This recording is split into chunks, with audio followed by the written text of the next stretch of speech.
damay dellu ginnaaw tuuti Ousmane Sonko dem na King Fahd Palace pour ne pas faire de la publicité. mu wax ni wax na ak dans le cadre politique uniquement dans le cadre politique. mooy ci conseil national bi. conseil national bi wax na ak le frère Diomaye seul à seul une fois deux fois trois fois mais gisul amélioration mu wax ak le président Diomaye devant témoin en lui rappelant simplement li nga xam ne pacte bi ñu signé ñoom ñaar là-bas à la prison te su ko waxee ni ko lal nañu waxante ak yow xanaa du lii xanaa du lii xanaa du lii mun ko ah kay mun ko mais pourquoi tey jii gisuma nga nekk ci yoon boobu. pacte boobu lan la. kenn xamu ko ñoom ñaar ñoo ko xam. yéen xamu leen ko. man xam naa ci ñaar. man xam naa ni moom reddition des comptes moom ci pacte bi élément bi gën a rëy ci la bokk. deuxième bi xam naa ni la justice de ces gosses qui sont sacrifiés ñaari pacte ñaar yooyu c' est des éléments majeurs du pacte. mais reddition des comptes mi ngi am. reddition des comptes commencé na. li ñu doon wax un ministre de la république ak dignité am yëpp Ndeye Saly Dieng que je félicite au passage parce que génn na ci. je me gênais de parler de cette affaire là. parce que vu relation familiale bi ma am ak Ndeye Saly. Au moment de la mise en de lever son immunité je lui ai dit que Ndeye Saly je vais voter se lever immunité pourquoi parce que j'ai besoin ma dame a besoin que nga clarifier peut-être qu'elle n'avait pas compris mais aujourd'hui honoré na ñëpp génn na ci pour non-lieu alhamdulilah je le félicite donc imaginez qu'on suive un ministre pour 55 millions 52 millions 52 millions alors que des gens ñu ngi traîner ay milliards supposé ça c'est pas une réduction commençons par les grandes choses et allons-y jusqu'au bout. kon am na ñu war a woo ñu woo. ah mais bien sûr pour quelle raison.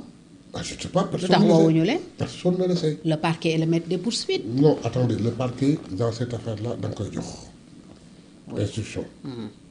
te instruction yi kilifa gi benn la fii Sénégal donc ñooy xëy na mën na bokk ci pacte bi mais bi mu waxee ak moom seul à seul wax ak moom sous témoin Ousmane nag day kilifa goo xam ne du magul xamoon naa ko du bàyyi ba dara am tey bu toogoon tey waxul woon ak ñun fale ci King Fahd Palace ca conseil national bi ñu dem palais ndogu ji lii am mais les gens se diront mais Ousmane yow lii yaa ngi ko denc boobu ba léegi wax ak ñun mais mu wax ak ñun ba mu waxee ak ñun ñaari chose à retenir mooy benn bi mooy kii wax na ak moom mais j'ai comme impression que ni mi ngi commencé xaw ci benn yoon ñaaral ba mooy ñi nga xam ne ñu ngi ci noppam ak ñi nga xam ne autour yi nga xam ne la présence de Ousmane la rigueur bi mu def à la primature daf leen metti bu doon seen sago xamuñu loolu mënuñu doxalee loolu il y aurait un peu plus de flexibilité pour ñu dund seen dund ndax en bien ou en mal je ne sais pas mais quoi qu'il en soit mooy la pression trop forte leur souhait et d'ailleurs ça ils ont jubilé quand Ousmane a gagné les élections législatives croyant que Ousmane allait dégager mais il est resté parce que par nécessité à ces gens-là qui croient que je vais partir nax ngeen seen bopp dem ma fenn je reste donc foofu la situation amee ça c'est la première lecture qu'il fallait faire que donc il y a problème que am na ñoo xam ne souhaité mu dem mais moom demul à moins que le président ni que te kooku nag droit au président la ni ko nag wax dëgg yàlla sant naa la gërëm naa la mais j'ai besoin d'un autre premier ministre. bëgg naa ñu dellu ginnaaw tuuti deuxième point pacte bi nga jàpp ne mi ngi ci pacte bi mooy la justice aux martyrs. boobu tam honorable yéen a waxoon bu ngeen amee majorité da ngeen di abroger la loi d'amnistie kon boobu tam ci seen loxo la des sax yéen waa assemblée. attention abrogation de la loi d'amnistie. taxul problème bi rek. dañ ko wax dans un cadre politique sans faire une analyse profonde. Quand on a fait des experts ont fait une analyse profonde ils nous ont fait comprendre que ni bu ngeen ko abrogé daa ngeen yàq lu ëpp la ngeen bëgg. du ngeen mën a te jàpp la ngeen kenn bëggoon sax dootuñu ko mënati. kon léegi que faut-il faire. donc ce qu'il fallait faire ñun on a essayé de proposer une relecture. de cette loi une interprétation. Oui. parce que une relecture une interprétation de la loi. Dans l'interprétation nous sommes allés avec fougue au point où nous avons tellement chargé un article au point que cet article-là a été rejeté par le Conseil constitutionnel. mu wax ni il y a trop de charges, il y a trop de trucs dans ce qu'il a je rejette cet article.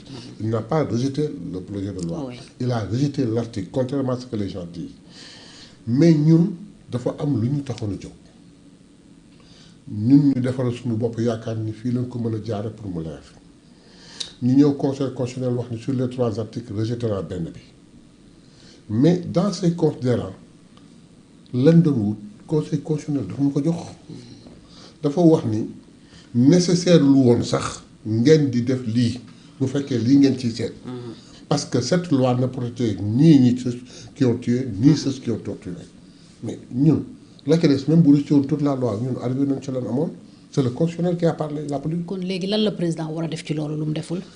mais donner des instructions et ouvrir des enquêtes pour que l'on ouvre des enquêtes ensuite ce qui est grave mooy bu ñu demee ñun ànd ak xale yi jóg xeex parce que sans ça ñun duñu jot ci pouvoir.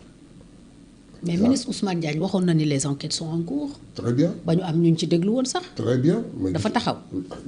gisuñu évolution léegi nag suñu demee ba nga xam ni ñooñu doon xeex ñi am làgg yi am nañu dee nañu. famille yaa ngi koy jooy ñu ngi la koy jàll famille. waaw plus de 80 personnes. mais ñooñu jóg di def marche pour réclamer justice mais c'est une honte pour nous c'est grave suñu demee ba ñu àndoon ak ñun xeex ak ñun ba jël pouvoir bi après 2 ans ñëpp impatienté bay laaj justice mais c'est grave léegi nag bi situation yooyu amee évolution di am jàppal bàyyil léegi nag ci ndogu pale yi. demoon nga ci ndogu bi. non man dem moom naa je vais m'expliquer après. Okay. À la décharge du frère Diomaye. bi ñu demee ñun ñoo doon critiquer di wax ni ban ko falee ba léegi recevoirul benn instance su parti bi et comme mieux vaut tard que jamais te loolu la wax mu def ko léegi donc day la nga ko doon critiquer la def mais jëfin bi la pourquoi au palais.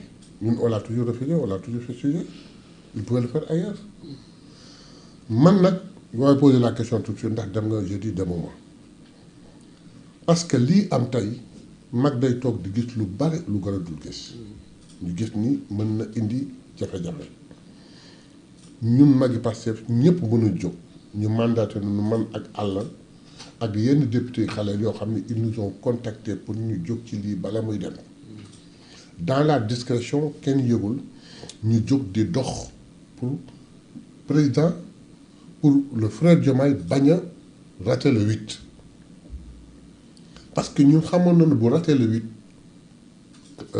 clash sur le plan politique mën na am ñu dox ci luñ ciy dox. le 8 mooy terrain meeting bi. voilà mais biñ ciy dox def luñ ciy def. jóge fii dem ba njaga ñaaw ak yenn pour parler yenn dox yoo xam mënu ca yegg ba yegg si ba taxaw bureau pour waxtaan ak moom je dis aujourd'hui qu'il n'a pas voulu nous recevoir c'est comme ça que je l'interprète moi peut-être je me trompe c'est rien que libre à lui parce que moom mooy kilifa gi ñu replié wu dem waxtaan ak Ousmane dañu mën a waxtaan ak Ousmane mais boo bëggee régler benn problème ñaari parti yi nga xam nous avons vu que ni Ousmane amul benn problème rigueuram yëpp mooy yoon bi ñu tracé wax kook askan bi diggee kook askan bi kenn du ko wàcc ak koo mën a doon tant que tu es du parti da ngay màcc ànd ci rang yi loolu rek mooy problème Ousmane léegi nag ñu toog affaire bi am évolution bi am ñu toog à un certain moment situation bi bon la déclaration de Ousmane le 8 le 9 le 10 waa ji contré ko loolu moo gën a metti Pastef yooyu.